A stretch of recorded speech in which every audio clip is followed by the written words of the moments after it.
മലപ്പുറം ജില്ലയിലെ ഏക toll Plaza വരുന്നത് വെട്ടിച്ചിറയിലാണ്. വെട്ടിച്ചിറയിൽ ടോൾ പ്ലാസയുടെ എല്ലാ പണികളും പൂർത്തീകരിച്ച് കഴിഞ്ഞു. വാഹനങ്ങൾക്ക് കടന്നു പോകുന്നതിനിടെ 8 ടോൾ ഗേറ്റുകളാണ് പൂർത്തീകരിച്ചിട്ടുള്ളത്.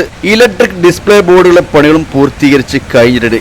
8 ടോൾ ഗേറ്റിന് പുറമെ ഇരുവശത്തുമുള്ള സർവീസ് റോഡ്, ഇരുചക്ര വാഹനങ്ങൾക്കും ടോളില്ലാതെ കടന്നു പോകുന്ന വാഹനങ്ങൾക്കുള്ള റോഡ് വർക്കും കംപ്ലീറ്റ് ആയിട്ടുണ്ട്. പുത്തരത്താണി ചുങ്കം കഴിഞ്ഞ് വെട്ടിച്ചിറക്കും വട്ടപ്പാറ കഞ്ഞിപ്പുര കരിപ്പൂളിനും സെൻട്രൽ ഭാഗത്താണ് ഈ ടോൾ പ്ലാസ വന്നിട്ടുള്ളത്. ജില്ലയിലെ ദേശീയപാത റോഡ് വർക്കിന്റെ പണികളെല്ലാം പൂർത്തീകരിക്കുന്നതോടെ ടോൾ പ്ലാസ ഓപ്പൺ ആകും. പ്ലാസയുടെ അടിഭാഗത്തെ കോൺക്രീറ്റ് വർക്കുകള്, പെയിന്റിംഗ് വർക്കുകള്, സിഗ്നൽ ലൈറ്റ് വർക്കുകള് എല്ലാം കഴിഞ്ഞു. അപ്പോൾ ഇതുമായി ബന്ധപ്പെട്ട് റോഡിന്റെ ഇരുവശത്തും ബോർഡുകൾ കാണാം. ആർക്കൊക്കെ ഫ്രീ ആയിട്ട് കടന്നു പോകാം, ക്യാഷ് അടച്ച് കടന്നു പോകാം എന്നതിനെ കുറിച്ചും എത്ര രൂപ ഓരോ വാഹനത്തിനും ഈടാക്കുന്നതിനെ കുറിച്ചൊക്കെ ഡീറ്റെയിൽ ആയിട്ട് ഈ ബോർഡുകളിൽ എഴുതി വെച്ചിട്ടുണ്ട്.